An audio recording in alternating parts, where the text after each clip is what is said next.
내일은 전국이 대체로 맑겠지만 동해안에는 새벽까지 빗방울이 떨어지는 곳이 있겠습니다.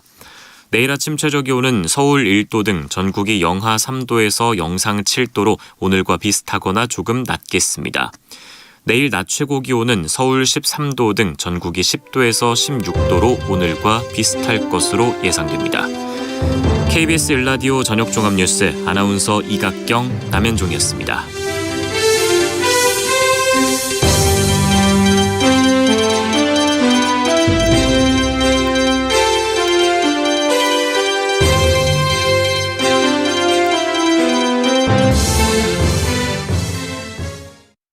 지금 시각은 7시 20분입니다. KBS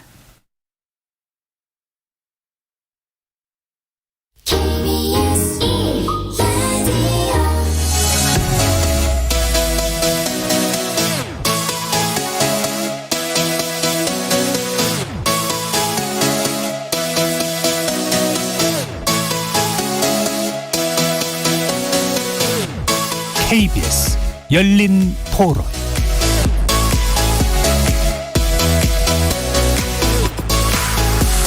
안녕하십니까. KBS 열린 토론 정준희입니다.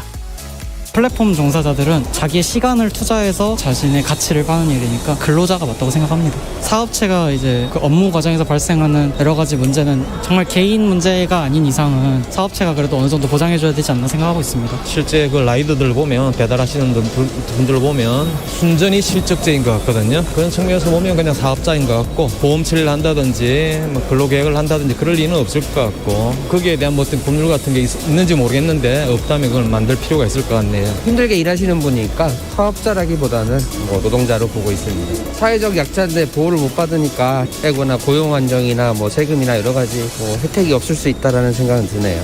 근로자라고 봐야 되는 거 아닌가요? 자본을 가진 사람이 사업을 하는 건데 자본이 없잖아요. 노동력으로 하는 건데 누가 얘기하더라고요. 취업도 자유롭고 해고도 자유롭고, 그걸 이상적으로 생각하는 사람들이 있는지 모르겠지만 정말 안타까운 상태인 거죠. 케이스마다 다를 것 같긴 해요. 사실 몇 시간 이상 근무했을 때 지켜줘야 한다는 그런 기준을 세우기가 또 모호한 것 같기도 해요. 안전을 위해서도 되게 좀 열악한 근로 환경이라든지 이런 길 건너가고 있는데도 그거 무시하고 그냥 쌩쌩 달려버리고, 하나하나 건수가 그 사람들 돈이기 때문에 그 시간 싸움을 하다 보니 그런 것 같은데, 관련 법규 하나 만드는 게 시급하지 않느냐.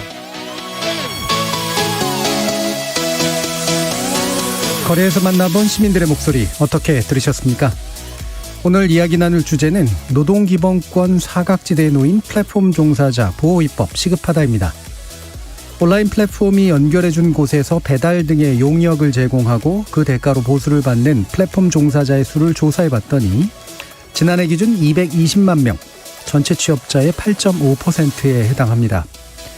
이는 전년과 비교해 3배나 증가한 수치로 코로나19 사태 등을 통해 더 많은 사람들이 플랫폼 노동으로 몰리고 있다는 걸 보여주는데요. 문제는 이들이 처한 노동 환경이 무척이나 열악하다는 겁니다. 플랫폼 종사자들은 부당하게 해고돼도, 장시간 노동에 시달려도, 심지어 일하다 다쳐도 법에 호소할 수 없습니다. 현행 근로기준법상 노동관계법의 권리를 인정받는 노동자 신분이 아니기 때문이죠. 이러다 보니 올해 들어 국회 차원에서 플랫폼 종사자 보호를 위한 법안들이 발의되었지만 사용자 측은 물론 노동계도 또 일부 반대하고 있어서 연내 통과는 사실상 무산된 상황입니다. 참고로 이번 주는 태안화력발전소에서 일하다 숨진 고 김용균 비정규직 노동자의 3주기 추모 주간인데요. 목숨 걸고 일하는 비정규직 노동자들이 더는 없어야 하지만 현실은 그렇지 못합니다. 게다가 비정규직 노동자에 속하지도 못하는 이들이 점점 늘어나고 있는 거죠. 노동관계법이 노동자의 권리를 보호하는 법이라면 변화된 상황에 맞게 개정돼야 할 텐데요. 잠시 후 세 분의 전문가 모시고 관련 내용 심도 있게 논의해 보겠습니다. KBS 열린 토론은 여러분이 주인공입니다. 문자로 참여하실 분은 샵 9730으로 의견 남겨주십시오. 단문은 50원, 장문은 100원의 정보 이용료가 붙습니다. KBS 모바일 콩, 트위터 계정 KBS 오픈, 그리고 유튜브를 통해서도 무료로 참여하실 수 있습니다. 또 이제 콩에서도 보이는 라디오로 만나실 수 있습니다. 시민 농객 여러분의 뜨거운 참여 기다리겠습니다. KBS 열린 토론 지금부터 출발합니다. 살아있습니다. 토론이 살아있습니다. 살아있는 토론, KBS 열린 토론. 토론은 라디오가 진짜입니다. 진짜 토론. KBS 열린 토론.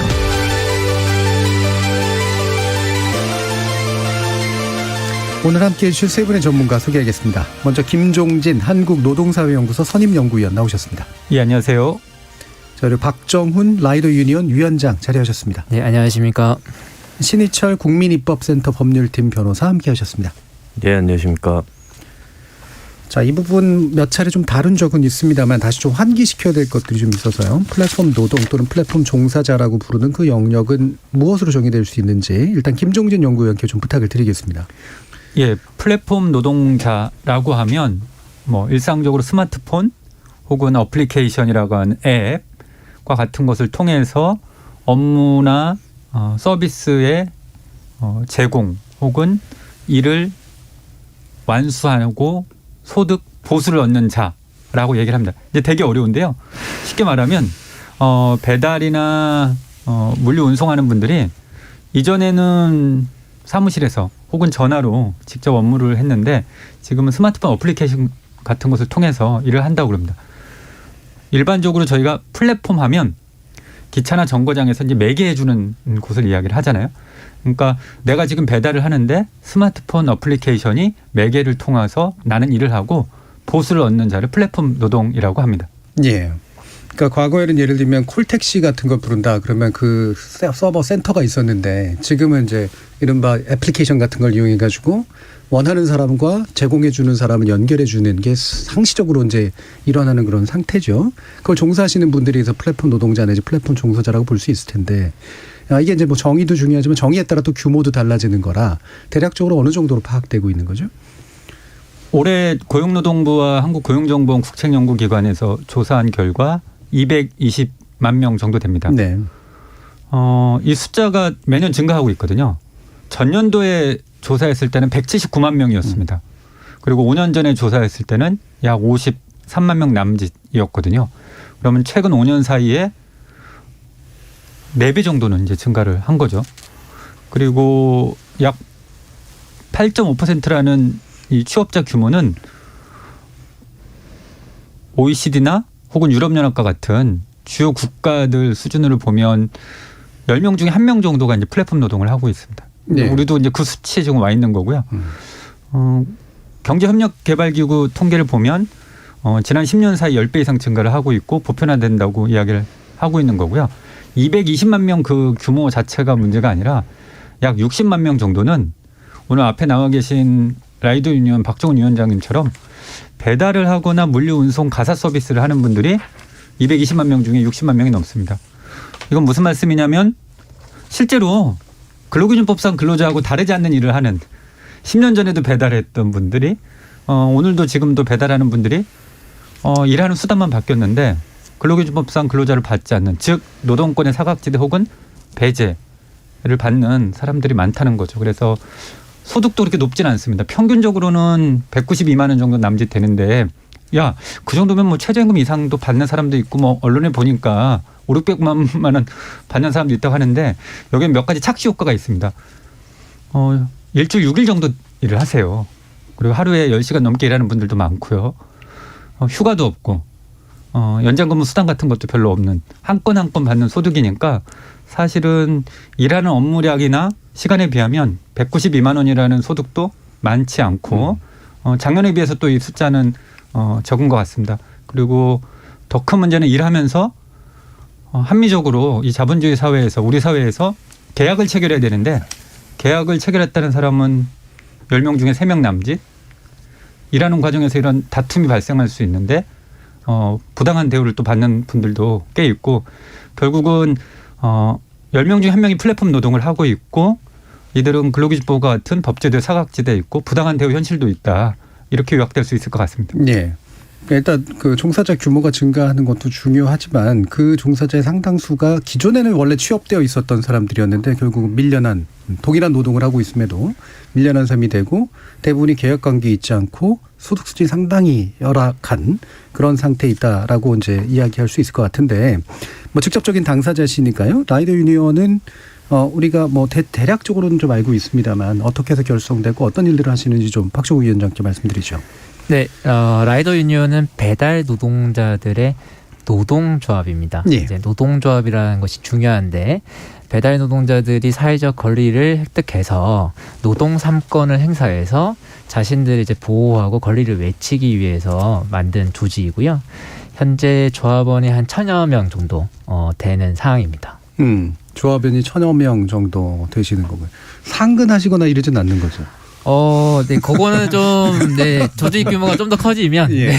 예. 네, 상근자도 네, 생길 것 같습니다. 예, 이 노동조합이 이제 나름대로 또 교섭력을 발휘하고 그러려면 상근에서 일하시는 분들도 좀 계시고 이래야 되는데 아직까지 이제 그 정도 규모를 하긴 좀 어려우신 입장이신 것 같네요.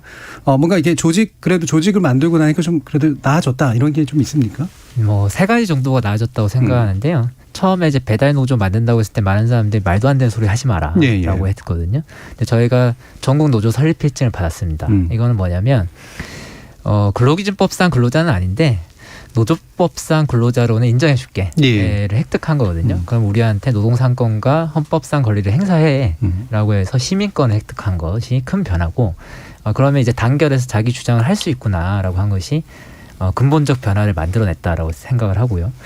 두 번째는 많은 분들이 배달 대행은 이제 산재가 안 된다라고 착각을 하고 있었어요.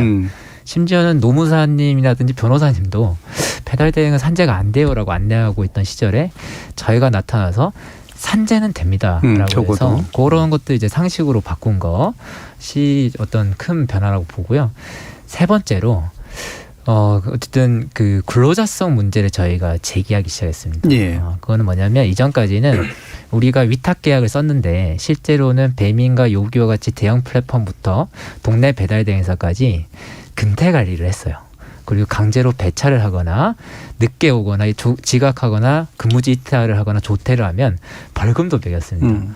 그래서 저희가 아니 그렇게 하면은 근로자다. 그러면 퇴직금이랑 최저임금 다 줄 거냐라고 얘기해서 대형 플랫폼들은 이제 계약서를 다 바꿔버리고 한국 사회에서 본격적으로 이 플랫폼 노동, 협의의 플랫폼 노동이라고 하는데 고용노동부에서는 플랫폼 노동의 근로자성 문제를 우리가 제기하면서 노동자들이 빼앗긴 권리들을 하나하나씩 찾아오는 과정 중에 있다. 이것이 바꾼 성과라고 생각하고 있습니다. 어느 정도 이제 시민권의 일부를 사실 네, 최근에 뭐 단체 교섭까지 하면서 네, 그런 권리들을 행사하고 있죠, 본격적으로.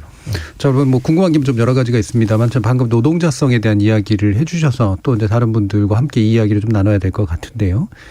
근로자성 내지 노동자성이라고 얘기하는 것이 이제 현행 노동법 체계 안에서는 일단은 되게 중요한 인식의 기준이라고 이제 볼 수가 있는데 뭐 이게 좀 큰 이야기이긴 합니다만 기본적으로 어떤 입장으로 바라보고 계시는지 한번 얘기를 좀 들어볼게요. 신인철 변호사님 어떠세요? 네. 이제 이분들이 노동자냐 하는 문제인데요. 아까 연구원님 말씀하신 것처럼 실제로 그 전에 노동자였던 분들이고 노동자의 가장 중요한 징표라고 할 수 있는 타인에 대해서 노무를 제공하는 점과 종속되어 있는 아까 근태관리 말씀하셨는데 그 두 가지 점에서 명확히 노동자로서 일해 오셨고 일하고 계신데 이게 이제 노동자성이 문제되는 이유를 좀 말씀드려야 될 것 같은데 네. 노동자성이 인정된다는 것은 이것이 인정돼야지만 노동관계법이라고 부르는 근로기준법이나 노동조합법이나 이런 데서 들어있는 권리라든지 아니면 보호를 받을 수 있는 이제 대상이 되는 것인데 계속해서 같은 일을 하셨던 분들이 시대와 상황들이 변했다고 해서 이런 보호로부터 배제되는 것은 바람직하지도 않을 뿐더러 현실에도 맞지 않다고 생각하고요. 그리고 지금 그 보호 대상이 이제 너무 좁게 잡히는 문제, 시대 변화에 따라서. 그래서 예를 들면 70년대에 전태일 열사가 있는 근로기준법을 준수하라고 외쳤다면 지키지 않아서 법상으로만 있고 지금은 근로기준법을 적용하라 또는 노동자성을 인정하라 이런 외침이 필요한 때가 아닌가 이렇게 생각합니다. 그래서 근로자성 인정되면 당연히 보장받아야 될 권리들이 근로자성이 애매모호해지면서 소송을 통해서 하나하나 인정받아 가고는 있습니다만 굉장히 지난한 과정을 통해서 이루어지고 있는데 왜 지연된 정의는 정의가 아니다라는 말처럼 수년간의 소송을 통해서 자신이 이 법의 적용 대상임을 인정받아야 하는 것은 상당히 정의에도 부합하지 않고 좀 잘못된 현실, 바꿔야 되는 부분이 아닌가 이렇게 생각합니다. 네. 현재까지는 어쨌든 소송을 통해서 이제 사후적으로 사법부의 판단을 통해서 인정받는 수준으로 약간 영역을 넓혀가는 그런 상태일 텐데 뭐 이제 법을 어떻게 바꿀 거냐 좀 더 뒤에서 좀 얘기를 해보고요. 김정림 위원님 같은 경우에는 뭐 당연히 인정하실 것 같은데 이게 또 범위가 있을 거 아니야? 220만 전체에게 이제 노동자성이 인정되느냐 그렇지 않느냐 문제도 있을 테고요. 한번 말씀 주시죠. 이제 산업 구조가 바뀌고 있고 기술 발전 과정에서 기업들이 이제 빠르게 이 기업 경영을 유지하면서 여러 가지 판단을 하는 것 같아요. 예전에는 이제 비정규직을 많이 고용했었는데 네. 비정규직 법이 만들어지니까 야, 이거보다 좀 편한 방법 없을까 하다가 이제 하청업체를 통해서 네. 했는데 이것도 사회적으로 이제 논란이 많이 되니 가장 고용과 사용에 편익을 취할 수 있는 방식이 너와 나는 동등한 비즈니스 계약이야. 근로자가 아닌 방식으로 하게 되는 거죠. 그렇다면 어떤 문제가 이제 초래되냐면 다 아시듯 이러다가 다쳤을 때 과거에는 보상도 못 받고 보호도 받지 못했고 뭐 많이 이야기되는 기본적인 이제 보상의 문제도 이렇게 돼 있죠. 그래서 두 가지만 좁히면 첫 번째는 노동자성을 인정하지 않았을 때 가장 편익을 보는 기업이 사회적 기여를 뭘 하느냐라고 보면 사실 아무것도 하지 않는 그런 거죠. 그러니까 산업은 성장하는데 사용자가 없다. 이 문제를 지적하는 거고요. 예. 두 번째는 근로기준법상 근로자로 계약을 하고도 지금의 기업이 원하는 방식도 찾을 수 있다는 거예요. 예컨대 보면 꼭 월급이나 시급 방식이 아니더라도 현대자동차 판매직 노동자들 보면 영업사원이라고 그러죠. 예. 자동차 하나 팔았을 때 그럼 라이더하고 똑같거든요. 예. 배달 한 건 했을 때 보면. 그런데 기본급을 좀 최소화하고 그 이상에 됐을 때 실적급으로 주는 유사한 형태의 고용 방식도 있다는 겁니다. 그리고 다 만약에 노동자로 아니라고 인정을 하면 아마 대한민국의 1%만 제외하고 다 노동자가 아닌 네. 사람으로 되는 거죠. 그래서 기존에 수십 년 전에 있던 지표를 변화하는 상황에 맞게 바꿀 필요도 있다 이렇게 봅니다. 네, 그러니까 이익을 분명히 전취하고 있는 새로운 종류의 비즈니스가 있는데 그들이 사용자로서의 책임은 안 지고 있는 그런 상태다라고 하는 걸 근본적으로 좀 짚어주신 것 같은데요. 저 2507님께서 게다가 일하다 사고 한 번 나면 끝입니다. 매우 취약한 지점입니다라는 말씀도 주셨는데 박정훈 위원장님은 실제로 이쪽에서 일을 하시는 분이니까 이렇게 이제 노동자성을 인정받지 못하고 노동법 안에 포괄되지 못함으로써 생기는 다양한 고충들이 있을 거 아닙니까? 몇 가지 좀 말씀 주시죠. 네, 일단 지금 배달 라이더 얘기를 하면 많은 분들이 이제 악플을 많이 다시는데 그러니까 10년 전에 이제 30분 배달제로 도미노 피자 노동자가 죽었을 때는 모든 시민들이 도미노 피자를 욕했죠. 비난했죠. 네. 근데 이제 10년 지나고 나서 요즘에 배달 라이더들이 이제 사고 나면 잘 죽었다 이런 얘기를 하거든요. 그러니까 이거는 무슨 얘기냐면 사회적 책임마저도 사고나든지 산업안전보건의 책임마저도 기업이 아니라 개인한테 전가되고 있다라는 것이 가장 치명적이라고 보고 있고요. 그리고 구체적으로 좀 말씀드리면 배달 오토바이로 이제 일을 하려고 하면 영업용 보험을 들어야 됩니다. 예전에는 이거를 가게 사장님들이 들었거든요. 이게 가게 사장님들이 연간 한 100에서 150만 원 냈어요. 근데 개인으로 와서 배달되는 라이더가 영업용 보험을 들려고 하면 개인이 연간 800만 원 정도 내야 됩니다. 예. 그러니까 마이너스 60, 70을 시작하는 거죠. 그다음에 오토바이 값 한 400만 원 정도 되고요. 그다음에 기름값 이런 것들을 다 누가 책임을 지냐면은 개인이 책임지게 되어 있는 거죠. 그리고 이제 사고와 관련해서도 산재는 되지만 이거 사고 처리라든지 보상 관련해서는 다 개인이 다 책임지기 때문에 이런 것들이 어려운 거고, 두 번째는 노동법에 있는 많은 권한들이 박탈되는데, 예를 들어서 최저소득의 보장이라는 것이 없어요. 저희는 계절적 노동자거든요. 그러니까 여름과 겨울에 돈을 많이 벌어놨다가 봄, 가을이 이제 비수기예요. 이때 견뎌야 되는 거고, 최근에는 배달료가 초마다 바뀌고 있어가지고 한 12시부터는 건당 한 7, 8천 원 받는데 비피크 시간에는 건당 2,500에서 3,000원 받거든요. 거의 배달료가 비트코인처럼 바뀝니다. 만약 노동자였다면 이건 말도 안 되는 일이거든요. 그러니까 소득이라든지 안정이라든지 개인 작업 도구 책임 모든 것들이 개인에게 전가되는 것이 플랫폼 노동의 문제들을 잘 보여주는 분야다라고 요약할 수 있을 것 같습니다. 예, 잘 요약해 주신 것 같은데 결국에는 다 사용자들이나 적어도 사회적으로 책임져야 될 부분이 개인이 이제 마치 자영업자고 한 사장님이라고 또 불러주잖아요. 그 플랫폼 업체나 이런 데서 보면은 예. 그렇게 해서 책임을 져야 되는 이 구조로 이제 바뀐 건 분명히 뚜렷하게 이제 문제가 있는데 혹시라도 뭐 이제 이게 되게 바보 같은 질문일 수 있겠습니다만 이게 그냥 이른바 자유로운 직종이기 때문에 그 흔히 그 광고하듯이 약간의 돈 좀 더 이렇게 벌 수 있는 그런 거기 때문에 오히려 이제 노동자성으로 구속되기보다는 이런 걸 자유롭게 선택하고 싶어라고 하는 분들이 많이 있나요? 네, 그런 분들도 분명히 있는데 이건 매우 낡은 사고입니다. 네. 오히려 왜냐하면은 일주일에 1시간 일한다 하더라도 근로계약서를 쓰면 근로자거든요. 그리고 자유롭게 일하는 노동자 중에도 프리랜서가 아니라 근로자 신분을 유지하시는 분들이 있습니다. 예. 예를 들어 뭐 교수님, 방송국 PD님이라든지 기자님이라든지 자율적 노동을 하는데 근로기준법상 근로자를 보호받고 있죠. 그리고 우리 근로기준법에도 간주근로시간제라든지 재량근로시간제와 같이 유연한 노동자들을 보호하는 방안이 있습니다. 그래서 요거를 잘 계산을 해보면 일단은 근로기준법으로 다 포괄하고 그 안에서 자율성을 획득하는 것이 맞고 정말로 내가 프리랜서로 일하고 싶다라고 한다고 하면 예를 들어 가격 결정 권한이 자기한테 있거나 그렇죠. 영업을 자기 마음대로 할 수 있다거나 이런 강력한 권한을 주던가 예. 그게 아니라고 하면 어느 정도 통제를 한다고 하면은 노동법으로 보호하던가 두 개 중에 하나를 확실히 하자 합리적으로 이런 얘기들을 좀 드리고 싶습니다. 네.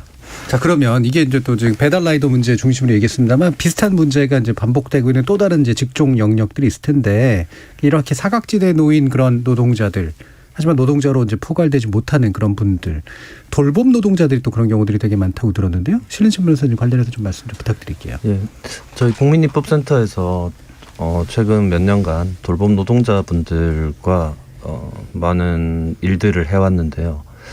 사실 지금 얘기되고 있는 근로자성과 관련해서는 지금 2021년이 끝나가는 지금에 있어서는 대부분이 이제는 대부분 판결로 인정받고 계시고 다만 아이돌보미 분들이 1심에서 승소하고 2심에서 패소하셔서 지금 대법원에 계류 중인 좀 그룹 중에는 아이돌보미 분들이 남아 있는데요. 그래서 근로자성의 문제보다는 좀 다른 측면에서 근로자성보다는 어쨌든 노동법적 보호의 빈틈, 사각지대 이런 것들로 인한 문제들이 있는데 대표적인 것이 그 초단기 근로자라고 부르는 보통 사람들께서 말씀하실 때 월 60시간 돼야 4대 보험 된다. 보통 이렇게 말씀하시는 예. 노동법상으로는 주 15시간 이상을 해야 되는데 이것도 이제 사업자분들이 이제 쪼개기 계약이라고 해서 일을 세 곳에서 하시는데 세 곳 법인 명의를 다 다르게 해서 아이고.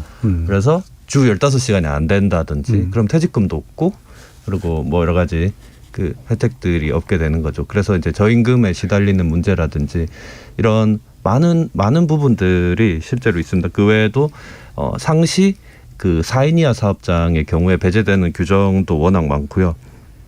그래서 사실 이거는 정확하게는 근로자성의 문제는 아니고 근로자성 인정돼서 근로기준법상 보호를 받지만 또다시 2차 관문으로 예외 조항에 의해서 배제되는 예. 문제라고 할 수 있습니다. 그러니까 예외가 결국은 근로자성을 인정받더라도 예외가 너무나 많기 때문에 생기는 문제가 훨씬 더 중요하다라는 그런 말씀이신데 이게 이제 현행 근로기준법의 그럼 핵심적인 문제일 텐데요. 어떻게 좀 규정되어 있길래 이와 같은 문제들이 생기는지 좀 더 말씀 주시죠. 네. 일단은 근로기준법은 이제 97년도에 이제 전면적으로 예. 개정되었고 그때 이제 IMF도 있었고 노동자들의 그 강력한 시위를 통해서 민주노총이 실제로 탄생하기도 하고 그런 배경이 있었는데요. 그로부터 지금 생각해 보시면 거의 25년이 지났습니다. 예. 그래서 지금 법이 좀 시대 변화를 못 따라가고 있는 지점이 있고 이것을 예외를 하나 둘씩 땜질식으로 하는 데는 이제 한계에 봉착한 상황이 아닌가 이렇게 예. 생각하는데요. 기존 근로기준법에 저희가 보는 크게 두 가지 문제점이 있는데, 하나는 지금까지 얘기된 것처럼 보호 범위가 너무 좁다는 데 있습니다. 그래서 기존에 이제 세상이 바뀐 만큼 보호 대상을 넓혀야 되는데, 대표적인 것이 오늘 이제 주제인 플랫폼 노동자분들이고, 보호 대상에 해당하지 않게 되면 노동관계법에서 정하는 최소한의 보호를 받을 수 없기 때문에 중요하고, 심지어는 최저임금까지도 받을 수 없는 이런 문제가 있습니다. 그래서 보호 대상을 현실에 맞게, 그분들은 같은 자리에서 계속해서 열심히 일해오신 분들인데 시대가 변한 거니까 기본법인 근로기준법을 어떻게 바꿔서 이 보호 대상을 넓힐 것인가, 이 문제가 하나 있고요. 두 번째는 오늘 주제에서는 이제 처음 얘기 나오는 부분일 수도 있는데, 사용자에 관한 문제인데, 예. 사용자 개념 역시 확대되어야 됩니다. 사실 이 부분이 근로자성, 예를 들어 돌봄 노동자들 같은 경우에 근로자성이 대체로 인정된 조건에서 지금 2라운드는 사용자가 도대체 누구냐, 이 복잡한 수많은 사용자들 가운데 이 A는 B한테 가서 말하라고, B는 C한테 가서 말하라고 이렇게 빙빙빙 그렇죠. 돌고 있는데, 식당이냐 배달 앱이냐 아니면은 그거 예, 시킨 맞습니다. 이제 고객이냐 이런 것들. 심지어 돌봄 노동자들 같은 경우에는 그 국가나 지자체까지 연결되어 예. 있고, 그렇다 보니까 더 복잡한데요. 플랫폼 노동도 이제 복잡하죠.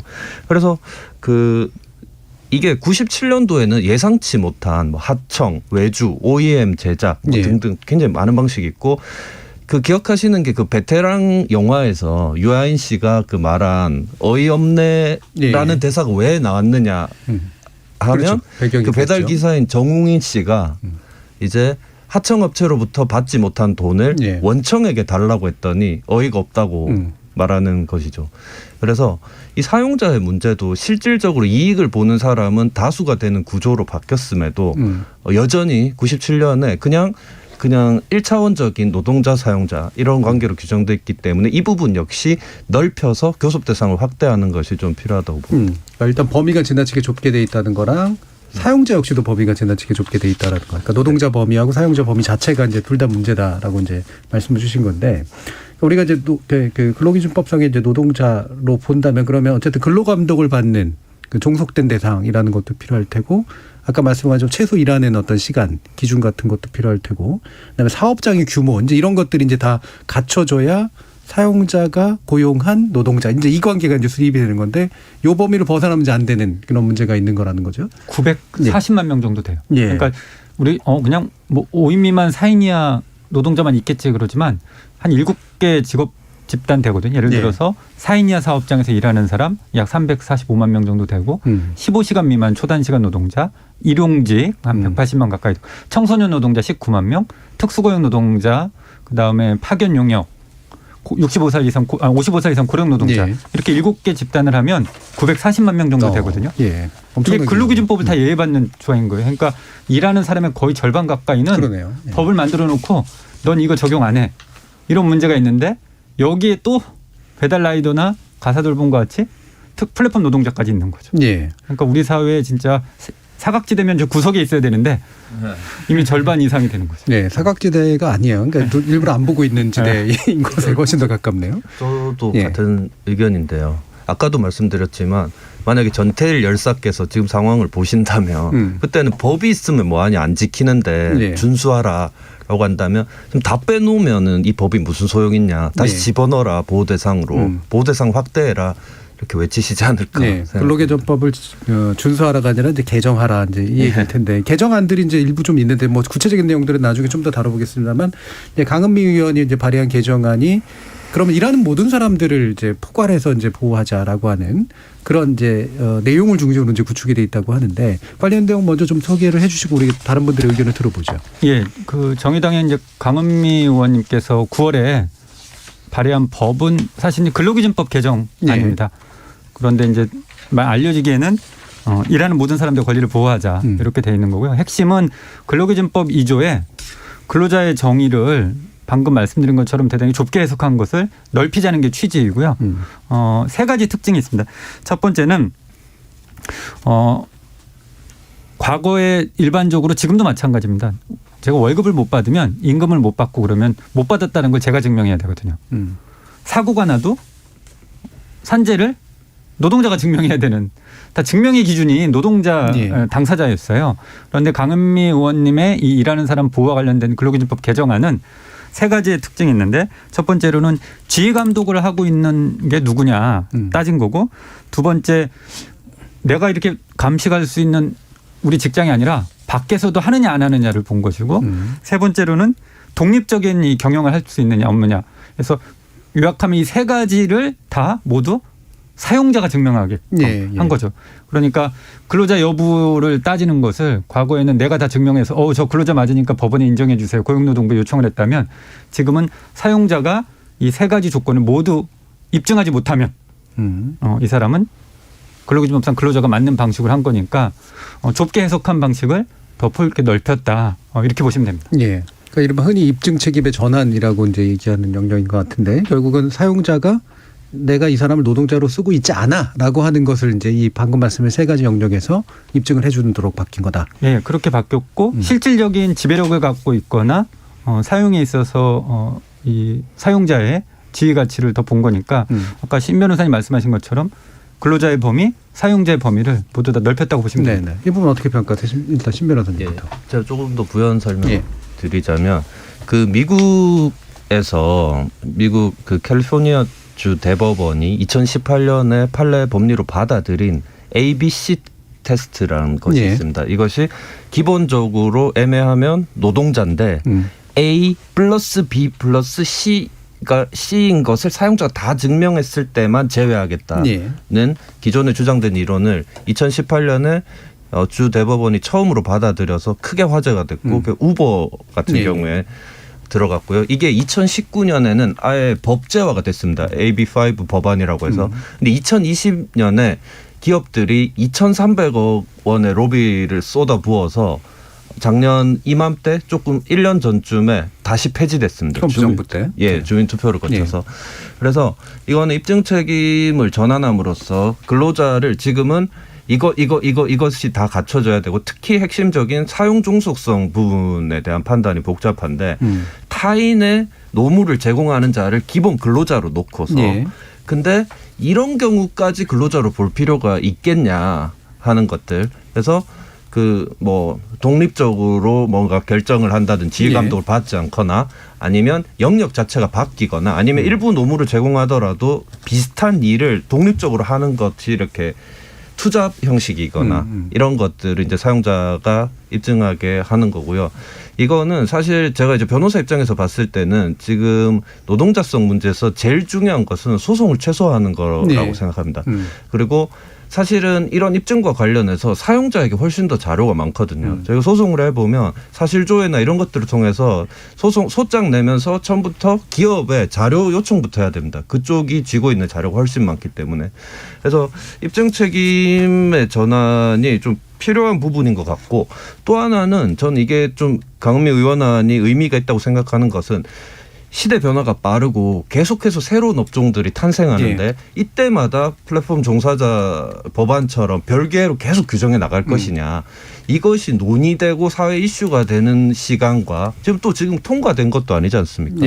이런 점을 감안한다면 포괄적으로 규정하고 입증 책임을 상대적 힘의 우위에 있는 사용자에게 규정하는 것은 바람직한 방향이라고 생각합니다. 그러니까 결국에는 기본적으로 노동자로 보자, 일하는 사람은. 근데 만약에 정 노동자가 아니다라고 판단하려고 한다면 그거를 좀 더 힘을 많이 가진 사용자가 세 가지 기준에 맞춰서 입증하도록 하자라고 이제 하는 그런 기본 취지로서 충분히 긍정적으로 평가해 주셨는데 박 위원장님은 어떻게 보세요? 네, 아까 입증 책임 부분을 많이 말씀하셨는데 이게 플랫폼 종사자 보호법과 근본적 차이입니다. 그러니까 플랫폼 종사자 보호법이 나왔을 때 많은 그 대리운전이라든지 배달이라든지 웹툰 작가라든지 택시가 모여가지고 이 당사자들이 모여서 이 법을 반대했거든요. 그리고 지금은 플랫폼 노동 희망찾기라는 조직을 만들어서 비판하고 있는데 여기서 기존의 노동과 크게 벗어나지 않는 사람들까지 새로운 분류를 만들어서 만드는 게 말이 되냐라고 했는데 그때 고용노동부가 뭐라고 했냐면 유리의 원칙. 그러니까 근로기준법이 유리하면 그걸 적용하겠다라고 얘기했거든요. 아니 그러면 노동자들이 소송 걸면 3년, 4년, 5년 걸립니다. 이거를 견디면서 누가 소송을 하겠어요. 그러니까 말도 안 되는 얘기인 거죠. 그게 플랫폼 종사자법의 하나의 문제였는데 그게 아니라 이런 대안이 있다라고 한 측면에서 지금 한국의 플랫폼 노동 지형이 별도 입법이 아니라 기존의 법을 울타리를 펼쳐서 보호하자라고 하는 대안 입법이 나왔다라는 점에서 긍정적으로 판단할 수 있다라는 거죠. 예, 그러니까 플랫폼 종사자에 관련된 이제 법, 신규 입법 얘기가 나왔던 것들의 문제점 지적해 주셨는데 그 부분 아마 입에서 좀 더 구체적으로 얘기할 수 있을 것 같고, 또 기존의 법을 넓히면 상당 부분 문제가 해결이 되는데 왜 그거를 두려워하는가라고 하는 이야기가 있을 텐데, 핵심은 이제 사용자 측의 어떤 막강한 힘 아니겠습니까? 그리고 그것에 더 많은 어떤 가중치를 주는 입법자들의 태도 또는 행정부의 태도 이런 것들일 텐데 어떻게 보세요, 김정진 전? 예, 기본적으로 플랫폼 노동자와 같은 이런 이제 새로운 고용 형태라고 표현하는 경총에서 이야기하는 것들을 보면, 혹은 경영계 단체도 보면, 기본적으로 자영업자들이야. 네. 이들한테 무슨 최저임금이나 퇴직금을 줘라고 하는 이제 기본적 정서가 있죠. 그래서 지금 강은미 의원 안 같은 사용자 입증 책임 자체도 사실은 이제 불필요하게 생각을 많이 하는 것 같고요. 두 번째로는 한 15년 전쯤에 특수고용 노동자라고 해서 저희가 골프장 경기보존, 보험 설계사 이런 분들한테도 예외적으로 산재보험 적용할 때 논쟁에서 있어서도 경영계는 근로기준법상 근로자를 보지 않았었고, 다만 일하다가 다치면 산재 예외적으로 해주지 이 정도였거든요. 그러니까 사실 지금 근로기준법 2조에 좀 포괄적으로 확대하는 법안은 경영계는 저는 동의 여부가 아니라 경영계 입장에서는 매년 되풀이된 레파토리로 반대 의견을 이야기했다고 볼 수 있을 것 같고요. 이게 근로기준법이 바뀐다라는 건 사실은 근로기준법 그 자체보다는 근로기준법을 통해서 타법까지 적용되는 게 많고 경영계에서 부담해야 될 몫이 많거든요. 그래서 반대 의견을 얘기한다 볼 수 있습니다. 예. 기본이 반대겠죠. 이제 아무래도 이 부분을 더 예를 들면 더 해고도 더 쉽게 하자라는 쪽으로 이미 방향은 가 있는데, 이거를 이 근로기준법 안으로 더 많은 걸 포함시키겠다 그러면 더 많은 비용을 요구할 테고, 그 비용을 줄이고 싶어하는 입장에서는 사실은 받아들일 수가 없는 것은 맞을 텐데, 이건 일종의 개국간 투쟁이기도 한 거니까요. 자, 근데 이제 그 논의를 하면서 이제 이런 얘기를 하잖아요. 결국 이렇게 비용이 증가하는 건 지금처럼 이렇게 비즈니스 변화가 빠른 시대에 한국 기업들이 계속 뒤처지게 만드는 일이다. 이런 이제 논리가 사실 가장 크게 작동을 하고 있는 것 같은데. 기술 혁신의 규제라고 표현을 하고 있고, 가장 예전에 나왔던 데 중에 내가 마차에서 지금 자동차로 변하고 있는데 이 법을 만들면 오히려 한국의 기업들이 역차별받고, 그렇죠. 지금 새로운 스타트업이 들어왔는데 진입장벽을 한다 이렇게 얘기를 하는데, 저는 가끔 토론회나 이런 얘기 들으면 10년 전부터 이렇게 올고준 소리를 이렇게 하시나라는 생각도 들어요. 일관된 변함없는 어떠한 논리라도 한 3-4가지가 있는데, 이제 그런 기준으로 하게 되면 아무리 이제 경영계를 위한다 하더라도 지금 일하는 취업자가 2천만 명 가까이 되는데 소수 일부를 제외하고 나서는 다 플랫폼으로 바뀔 수 있다라는 거예요. 그렇겠죠. 다들 그쪽으로 가겠죠. 지금 220만으로 보지만 사실은 절반 이상 플랫폼 노동자가 된다면 우리 사회에서 일하는 사람들이 최저임금이나 산업안전이나 출산, 육아, 사회보험 등을 거의 적용받지 못하는 사람이라면 저는 이건 국가 차원에서 우리 사회 구성원들의 최소한의 기준, 그리고 보호해야 될 영역 어딘가에 논의하는 쟁점이 된다고 봅니다. 네, 위원장님. 저는 이거를 노동자 입장이 아니라 시장의 입장에서 말씀을 드리고 싶은데, 플랫폼이 주장한 건 일종의 규제 차익 거래를 하겠다라는 거거든요. 그러니까 다른 경제자들은 노동자로 고용을 해서 사대보험과 최저임금과 퇴직금을 다 주면서 사업을 하는데, 어떤 사람들은 자신들은 새로운 IT 기업이기 때문에 이거 덜 받고 하겠다. 안 할게. 그러면 공정한 시장 경제가 아니라는 거예요. 두 번째로 플랫폼 노동자들에 대해서 아무런 책임지지 않으면 노동자들 입장에서도 애사심이 없어집니다. 그렇죠. 그러면은 비가 오거나 이게 콜이 빼고 싶지 않을 때 무책임하게 출근하거나 이러지 않는단 말이죠. 그럼 이것이 지속 가능한 산업에 가능할 건가라는 측면에서 봤을 때 그렇지 않다라는 거예요. 그러면은 이 시장 경제 입장에서도 이 플랫폼이라고 하는 거는 지속 가능성이 좀 어렵다라는 걸 같이 고민할 필요가 있다라는 겁니다. 규제를 덜 받기 때문에 생기는 이득을 추구하는 그 문제점, 모럴 해저드죠. 그다음에 또 한 가지가 노동자들의 애사심이라든지 노동력의 질 문제입니다. 근데 이 플랫폼 기업들이 돈을 버는 것은 결국 금융적 이익을 보는 거거든요. 그럼 이 부가 국내 노동자들한테 돌아가느냐 아니면 뉴욕 증시 시장이라든지 뭐 딜리버리 히어로라든지 이런 해외 금융자본으로 가느냐를 봤을 때 건강 경제에도 악영향을 미칠 수 있다라는 거죠. 네. 신 변호사님 말씀도 먼저 들어보죠. 저도 뭐 다른 입장은 아닌데요. 일단은 아까 말씀하셨듯이 10년째 같은 이제 레파토리, 10년보다 뭐 더 된 것도 같은데 사실 최근에 뭐 한 대선 후보께서도 해고가 쉬워져야 된다는 얘기를 자꾸 하시는데 사실 우리 해고가 그렇게 어려운가에 대해서도 약간 의문이 있을 뿐더러 97년 이후에 우리나라의 해고는 비정규직 계약 종료까지를 실질적 의미에서 포함시켜서 봤을 때 해고는 점진적으로 쉬운 방향으로 그 직장의 평생 직장이란 개념 아예 사회에서 없애버릴 정도로 그렇게 왔는데 그 과정에서 기업 경쟁력이 정말로 늘었느냐. 이미 우리가 가보지 않은 길이 아니라 이제까지 해왔던 방향이라면 기업 경쟁력이 그것으로 인해서 늘었다는 것을 주장하는 사람들이 좀 증명했으면 하는데 그런 것이 일단 없고요.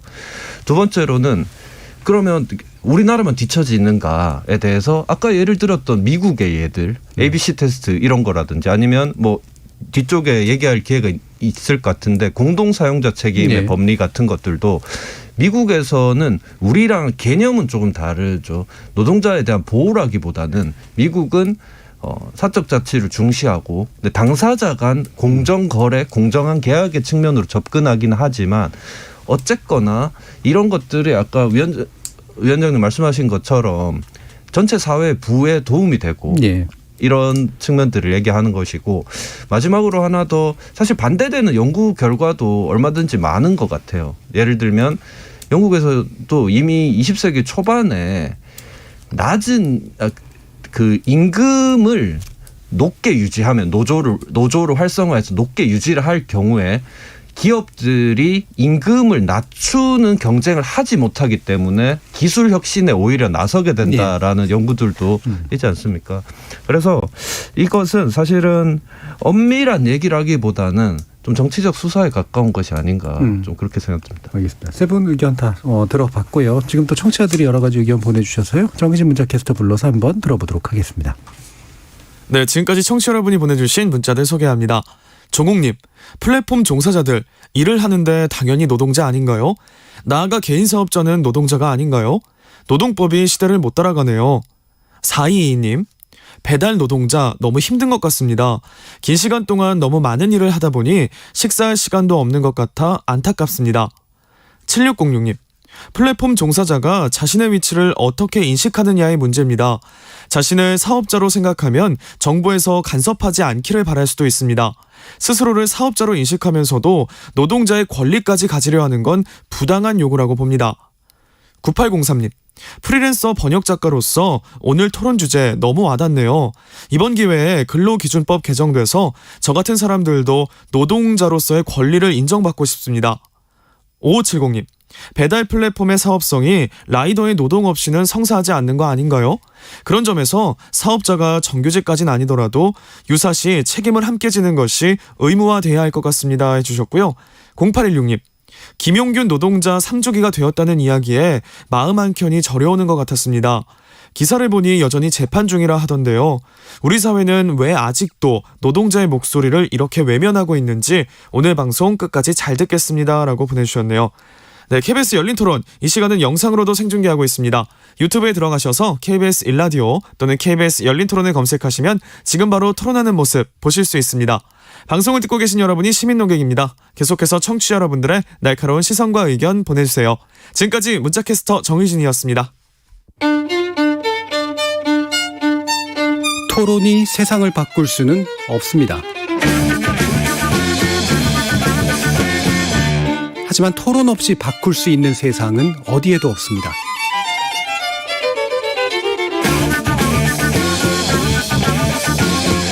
세상의 선한 변화를 갈망하는 당신. 정답이 아니라 질문의 힘을 믿는 당신. 우리 KBS 열린 토론에서 만납시다.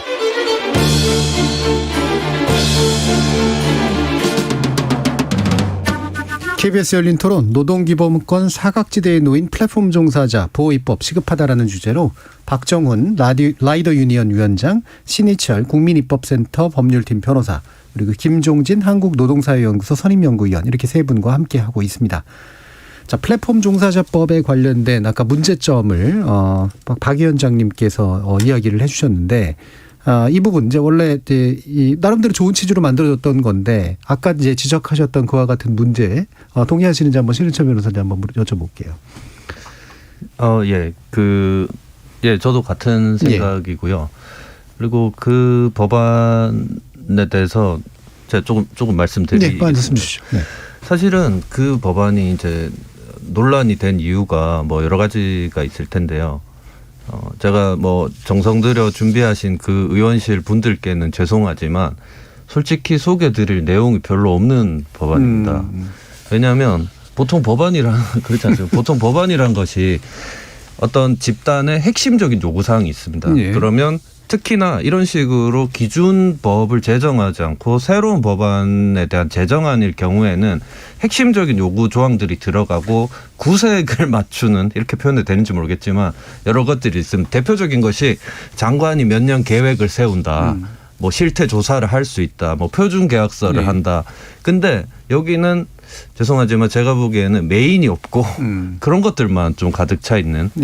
그리고 사실은 별도 근로기준법을 개정하는 것이 아니라 병행해서 별도의 특별법 형식으로 만들었다면 근로기준법에서 담고 있는 여러 가지 조항들을 최대한 빠짐없이 담아야 이게 보호가 되는 것일 텐데 사실 빠진 내용들도 너무 많습니다. 그러다 보니까 여러 가지 문제들이 있었던 거고 몇 가지 말씀드리자면 근로기준법상에 이제 정리해고 사유가 명시돼 있고 그 사유들이 제한되어 있는데 이것만 할 수 있도록 이거에 대한 제한도 없고 임금에 대한 지연이자에 대한 규정도 없고 임금 채권에 대한 우선 변제 규정도 없고 근로시간이나 휴식에 대한 규제 조항도 없고 취업규칙 관련한 조항이 또 없습니다. 그래서 뭐 그 중에는 완전히 똑같이 가지 않는 것이 뭐 있을 수도 있겠으나 사실상 그 당사자분들이 원하시는 대로 근로기준법을 개정해서 기본법을 범위를 넓히는 것이 바람직한데 그렇게 별도로 한다면 훨씬 더 자세하게 규정해야 되는데 이런 것들이 없고요. 그리고 해고의 경우에도 절차에 대한 규정만 있고 사유에 대한 규정도 또 없는 문제가 있습니다. 그리고 심지어 지적되는 것에는 오히려 없으니만 못하다. 오분류 가능성까지 있다. 기존에 노동자로 잘 인정받는 사람들까지도 이 법으로 인해서 너 이 법 적용되니까 이거는 해당 없네 이렇게 될 가능성도 있다는 거죠. 그래서 사실 별도로 제정하려면 훨씬 더 신중할 필요가 있고 그런 점에서 조금 비판적으로 저도 봅니다. 그러니까 이게 이제 기존법의 개정법이 아니라 제정법으로 제안이 된 건데 말씀처럼 제정법에 준하는 어떤 논리적 완결성이라든가 충분한 여러 가지 대책들이 같은 것들이 규정으로서 들어가 있었는데 그렇지 못하다라는 부분이 아마 문제가 되니까 한번 훅 하고 만들어보자 쪽에 좀 가까웠던 것 같은데 뭐 짐작이긴 합니다만 그럼 이제 굳이 이제 논리를 보자면 이렇게 생각을 할 수는 있을 것 같아요. 그러니까 근로기준법을 바꾸는 게 지나치게 어려워서거나 아니면 플랫폼 노동이라는 이 제3의 영역을 뭔가 좀 만들어야 할 시대적 필요가 있어서라면 별도의 법을 만들 필요가 있을 거 아니에요. 근데 그런 문제의식에 대해서 동의하시는지 한번 여쭤보고 싶어요.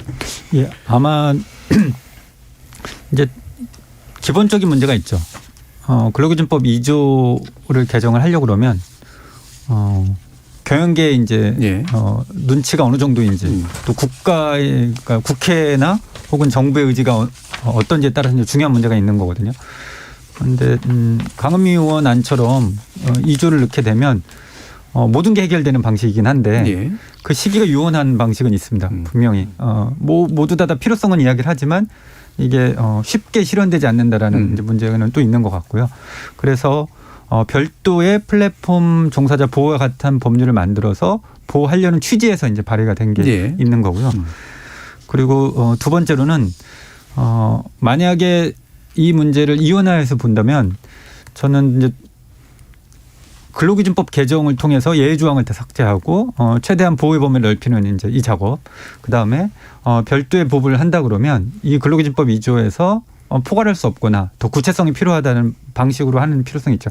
대표적으로 우리가 많이 볼 수 있는 법률이 뭐냐면 일용직 노동자에 관련된 별도 법률이 있거든요. 예. 건설산업 그리고 사회복지나 보건의료 이렇게 이제 별도의 산업이나 혹은 별도 종사자라는 법률을 통해서 하려고 그러는데 이제 그렇게 하면 좋은데 이제 어떤 문제냐면 플랫폼 노동이라는 게 너무 포괄적이거든요. 그렇죠. 여러 산업에 걸쳐 있습니다. 예, 이게 단순히 하나의 직렬 직종 산업이 아니기 때문에 결국은 이 법률을 했을 경우에는 오히려 더 근로기준법을 회피하는 방식으로 작동될 수가 있다. 이런 이제 비판과 지적이 있는 것 같습니다. 예. 그러니까 그 취지는 이제 이해는 하는데 사실 그럼에도 불구하고 분명히 근본적인 처방은 아닌 것 같다라는 그런 이제 말씀이신데 이 사실 보면은 아까 이제 일단 얘기를 해주셨습니다만 이게 제3의 어떤 플랫폼 종사자라고 하는 범주를 만드는 것은 분명히 시대적인 요건에 맞는 게 아니라 오히려 더 큰 어떤 회피의 구멍들을 만들어주는 것이다라는 부분에 동의하시는 거죠, 박정훈 의원도. 네, 맞습니다. 예. 그리고 이 법을 통과시킨다 하더라도 지금 쟁점이 되고 있는 플랫폼 산업의 문제를 해결할 수 없다는 데 더 큰 문제가 있어요. 지금 3가지 정도 요약할 수 있는데 하나는 알고리즘, 하나는 그다음에 수수료, 그다음에 하나는 이제 사회 안정망이거든요. 근데 플랫폼 종사자법의 핵심이라고 하는 건 계약서를 쓰게 하겠다라는 건데 계약서 쓰는 사장님이 더 무섭습니다. 계약서를 안 쓰는 사장님은 이게 이 관련된 지식이 없으셔가지고 대충 하는 경우가 네. 동네에는 계약서 안 쓰는 사장님 있지만 우리 사회를 지배하는 사장님들은 계약서 쓰는 사장님들이거든요. 카카오, 배민, 요기요, 쿠팡은 다 계약서를 쓰고 있어요. 네. 근데 여기서 알고리즘으로 노동자들을 이제 지휘 감독을 하고 있단 말이에요. 그러면은 이 알고리즘에 대해서 협상권을 주든가 우리가 말을 할 수 있는 권한을 줘야 되는데 이 종사자법에는 알고리즘을 공개할 수는 있으나 기업 비밀에 해당된다고 하면 공개하지 않아도 된다라고 되어 있습니다. 그다음에 수수료 부분에 대해서도 우리가 말할 권리가 없는 거고요. 그러니까 계약서 안 쓴다고 과태료 물린다고 해결할 수 있는 단계가 아니라는 거죠. 물론 그 분야가 있습니다. 근데 그 분야가 너무 광범위하다는 거예요. 그게 문제의 핵심이기 때문에 요 3가지 문제를 해결할 수 있는 별도 법안이라고 하면 우리가 뭐 고민해 볼 수 있는데 사실은 근로기준법에는 이 내용이 다 들어가 있는 거예요. 알고리즘이라든지 임금에 대해서 노동자가 말할 수 있고 제한할 수 있는 법안들이 다 있는 거거든요. 그래서 이거를 적용시키라고 저희가 주장을 하는 거죠. 그러면 이제 이 부분이 아까 이제 김종준 위원님 말씀 주신 바에 따르면 이제 근로기준법을 바꾸는 게 제일 좋으나 시일도 많이 걸릴 테고 아마 격렬한 어떤 다툼이 있을 것이다라고 하는 이제 그 부분에서 이제 2가지 질문이 나서는데요. 하나는 지금 이 플랫폼 노동자에 관련된 종사자법조차도 너무 사용자를 구속한다고 반대하는 이제 그 사용자 측들의 입장은 도대체 뭐며, 그다음에 왜 근로기준법도 법인데 이렇게까지 바꾸기 어려운 건가? 라고 하는 부분에 대해서 좀 일단 말씀 좀 주시죠. 예, 이 경영계나 혹은 이 기업을 운영하는 운영사업자 뭐 이렇게도 표현을 하는데요. 정보 접근 그리고 약관에 관련된 문제. 기본적으로 이게 너무나 구속력이 혹은 이제 플랫폼 산업법을 만들었으면 여기서 종사하는 사람들 포괄적 내용을 해야 되는데 역으로 경영계나 사용계에서는 너무 구체적인 게 많다는 거예요. 정보 열람이라든가 혹은 이제 계약서와 관련해서 이의 신청의 과정 이런 것들이 있는 거죠. 그래서 근데 사실은 그 내용은 사실은 이제 반대 명분을 찾기 위한 세부적인 거라 보고요. 더 큰 문제는 이 장철민 의원 아니든 그 뒤에 다룰 이수진 의원 아니든 만에 하나 이게 통과됐을 경우에는 경영계는 저는 어떤 우려를 하겠냐면 이 중에 사용자가 책임해야 될 조항들이 많거든요. 사회보험의 납부의 의무도 있고 육아출산 모성보호에 관련된 조항도 있고. 그러니까 지금 표면적으로 얘기하는 뭐 서면 제공이라든가 정보 접근은 사실은 반대하기 위한 명분이고 사실 이게 통과됐을 때 경영계가 부담해야 될 사용자 책임 문제가 더 원칙적 반대가 더 크다고 봅니다. 어떻게 보세요, 신 변호사님? 그러니까 이런 사용자 측들의 입장은 아까 이제 정치적으로 이제 좀 뭐랄까 이렇게 일부러 강한 반대를 하기 위한 레토릭에 가까운 건지 실제로 이런 고민들이 깊은 건지. 뭐 고민들이 있으시지 않을까. 네, 생각은 합니다만 저는 제가 이제 그분들의 상황을 이제 다 알지는 못하는데 사실 플랫폼 그 기업들도 약간 나눠볼 필요도 있을 것 같고요. 아까 네. 말씀하신 그 저명한 기업들과 저는 사실은 이제 플랫폼 기업들을 속속들이 알지는 못하고 돌봄의 경우에는 그 위탁받은 기관 자체가 영세한 분들이 굉장히 많기는 합니다. 근데 어쨌건 중요한 원칙으로서 이익이 실질적 이익이 있다면 실질적 책임도 같이 가야 된다라는 대전제에 대한 합의, 상식에 대한 합의가 좀 무너져 있는 것은 아닌가 좀 원론적으로는 그런 생각이 들고 예. 그리고 아까 사회자분께서 말씀하신 근로기준법도 법인데 왜 이렇게 바꾸기 어렵냐 하는 부분은 제가 볼 때는 저희 국회의 그 노동계에 대한 대표성의 문제가 있지 않을까 이렇게 생각합니다. 물론 여기 이름 올려주신 분들은 그래도 다 노력하시는 분들이라고 생각하고 오히려 노력 안 하시는 분은 욕도 안 먹는데 노력하시는 분들만 욕 먹는 그렇죠. 것이 이게 뭐야 뭐 이러면서 안타깝고요. 그래서 사실 220만이고 이게 일시적인 것이 아니라 앞으로도 증가 추세에 있습니다. 제가 이제 대구 출신인데 대구 인구가 줄어서 이제 한 240만 정도밖에 안 되거든요. 그러면 대구광역시라는 그 정도의 인구가 법에서 보호를 받고 있지 못하다면 대단히 심각한 일인데 사실 우리 대의 체계에서는 좀 문제가 아닌가 그렇게 생각하고 있습니다. 예. 아까 그러면 이제 그 이 부분 이게 사실 근로기준법 바꾸는 건 훨씬 더 어려울 거고 당연히 이 플랫폼 종사자법은 한계가 많은 법임에도 불구하고 양측이 이제 다 문제점들을 이제 지적하는데 문제점의 방향이 굉장히 다른 이런 상태인데 뭐 약간의 이제 보완 입법 차원에서 이제 그 더불어민주당의 비례대표 의원이신 이수지 의원께서 아까 입증 책임 전환에 관련된 부분은 이 부분에 이제 적용한 안을 좀 내시긴 했어요. 근데 이게 플랫폼 종사자에 관련된 법 자체의 한계가 좀 있긴 있는데 이걸 보완하는 정도 수준에서는 의미가 있을 것 같은데 근데 근로기준법 차원으로 이제 개정 필요성에서 보면 또 이게 그냥 중간에 필요한 단계 정도는 아닌 것 같고 그냥 아예 처음부터 다 같이 해결해야 될 문제 같기도 하고 해서 한번 의견 여쭤보죠. 김종진 의원님. 그 11월에 발의한 이수진 의원님 안은 그 3조 2항에 입증을 증명한다. 요 한 줄이 이제 더 차이가 있는 조항입니다. 그런데 이제 구체적으로 어떻게 입증을 한다는 건 없지만 추가적으로 이제 장철민 의원 안에 보완된 안으로 볼 수 있고요.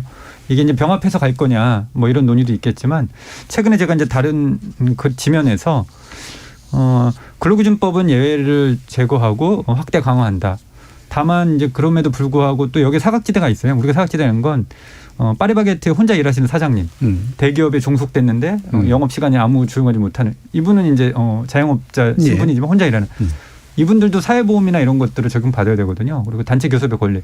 그래서 최근에 이제 일하는 사람의 기본법, 시민법 이런 걸 통해서 이제 1층에 종사상 지위에 상관없이 누구나 사회보험이나 이 결사의 권리 이렇게 받고 근로기준법은 예외 없이 2층, 3층에 일하는 사람들에게 이렇게 확대 강화하면 사실은 2,500만이 넘는 사람을 튼튼하게 할 수 있죠. 그래서 이 플랫폼 종사자 보호 법률과 관련된 이제 저희가 학습 효과가 있기 때문에 이 두 가지 방식으로 하면 조금 더 완결체적으로 가지 않을까 봅니다.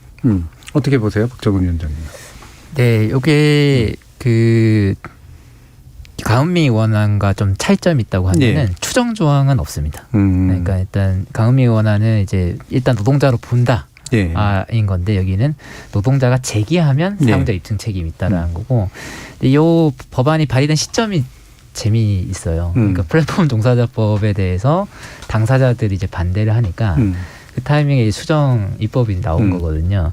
사실 그런 면에서는 진전된 면이 있습니다. 입증 책임 전환하는 건 진전된 면이 있는데 그 플랫폼 종사자법이 가지고 있던 다른 문제들이 완전히 해결되지는 않았기 때문에 한계가 있다라고 보고 있습니다. 네.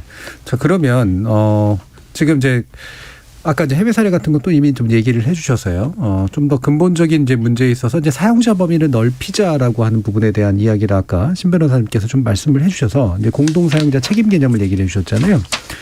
그것에 대해서 좀 더 구체적으로 제안해 주시는 부분이 있다면 어떤 게 있을지 한번 말씀 들어보죠. 네.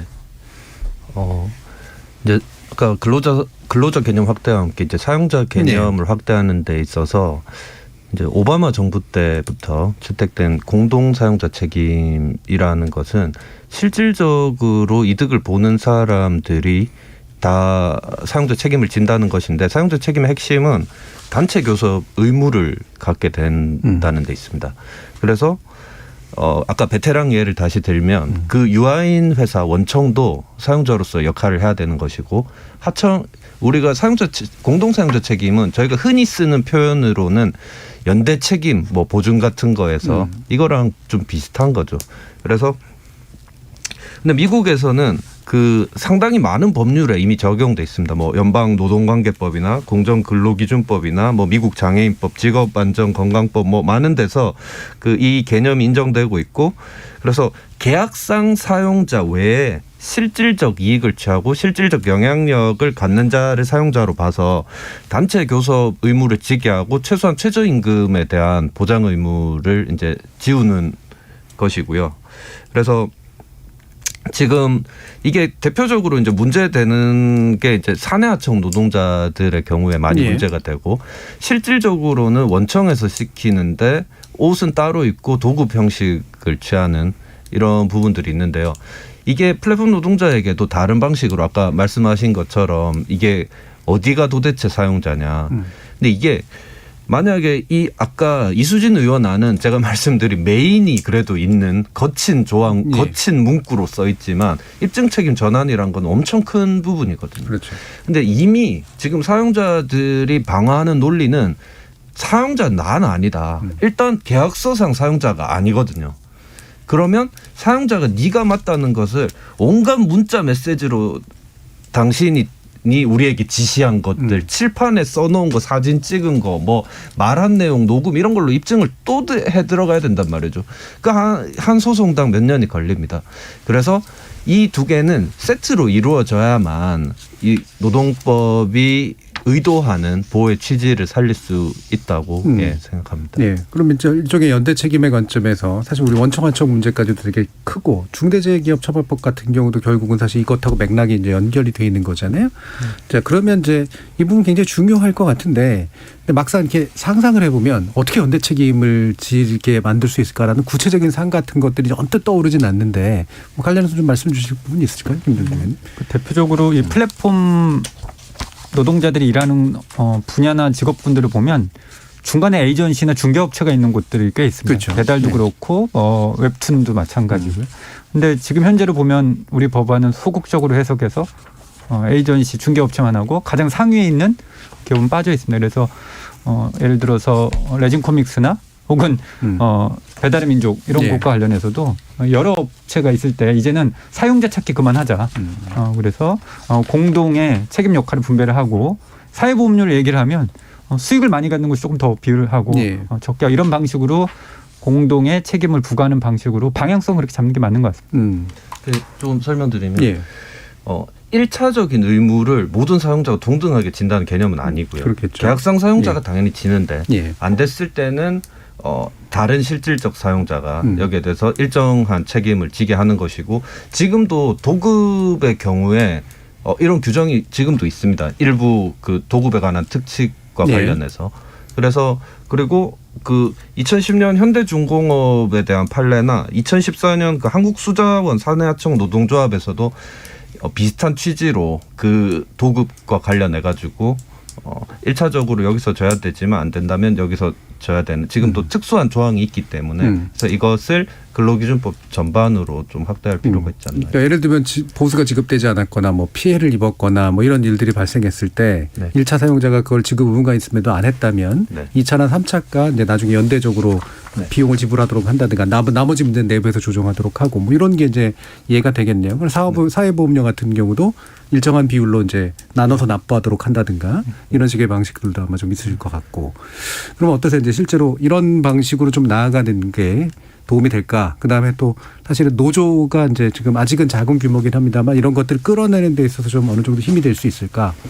네, 저희 노조 활동에서 그 극복해야 할 문제가 앞선 문제들입니다. 사용자를 찾아내고 단체 교섭을 하고, 단체 교섭할 때 공동 사용자들한테 책임을 묻는 것들이 우리의 과제고요.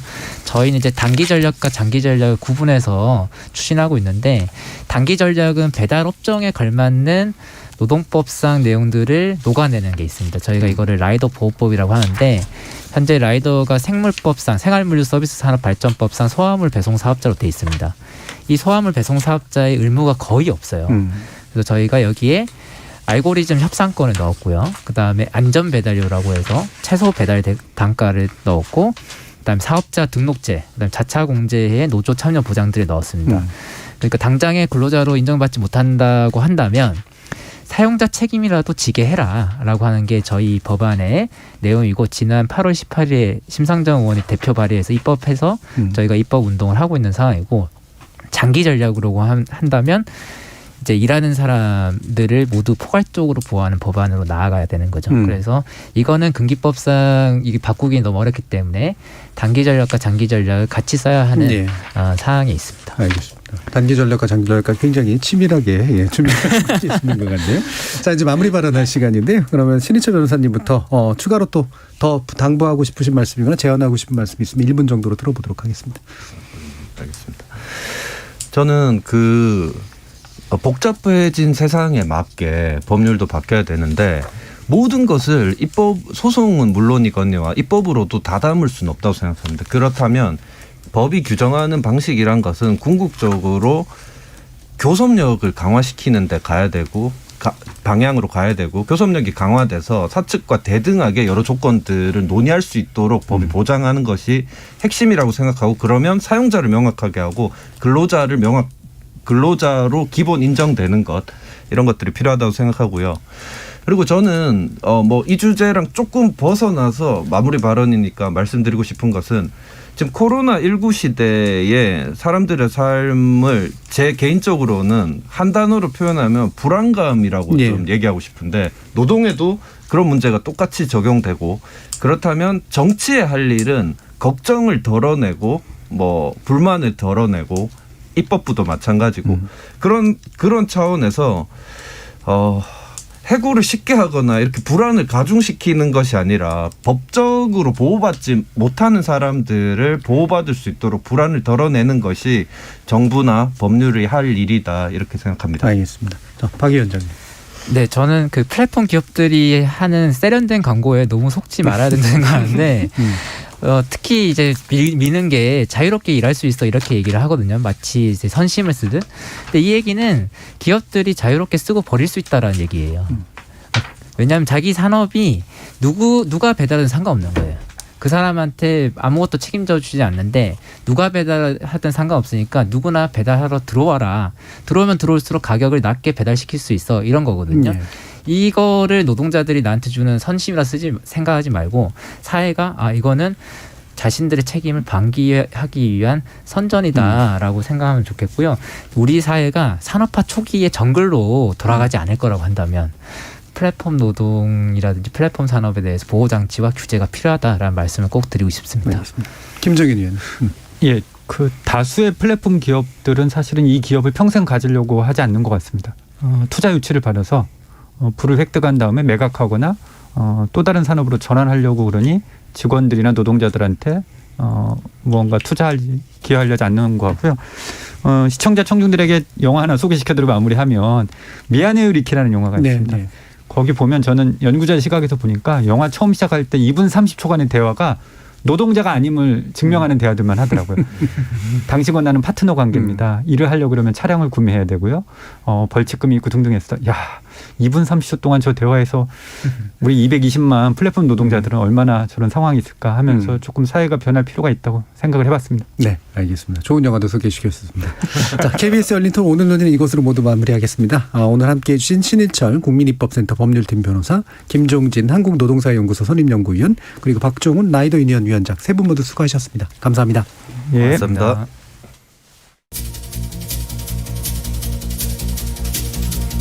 텔레비전 드라마에서는 재벌가 이야기가 단골로 나오죠. 이뿐만이 아닙니다. 트위터에는 일론 머스크 같은 유명 기업인, 인스타그램에서는 영향력 있는 유명인들이 일거수일투족을 보여줍니다.